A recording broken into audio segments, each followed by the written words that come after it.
धामणगाव हद्दीतील समृद्धी महामार्गावर भीषण अपघात। एकाच कुटुंबातील 5 जणांचा जागीच मृत्यू।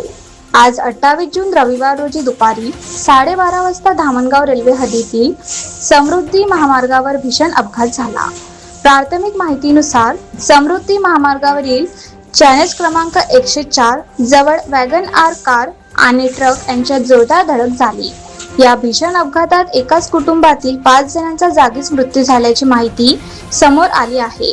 मृतांमध्ये 2 पुरुष, 2 महिला आणि एका मुलीचा समावेश असल्याचे सांगण्यात येत आहे। अपघाताची माहिती मिळताच पोलीस, महामार्ग सुरक्षा पथक व बचाव पथक घटनास्थळी दाखल झाले। मृतदेह ताब्यात घेऊन धामणगाव रेल्वे ग्रामीण रुग्णालयात स्वविच्छेदनासाठी हलविण्यात आले आहे। अपघाताचे नेमके कारण अद्याप स्पष्ट झाले नसून पोलीस पुढील तपास करत आहेत। अधिकृत माहिती व मृतांची ओळख प्रशासनाकडून जाहीर होण्याची प्रतीक्षा आहे।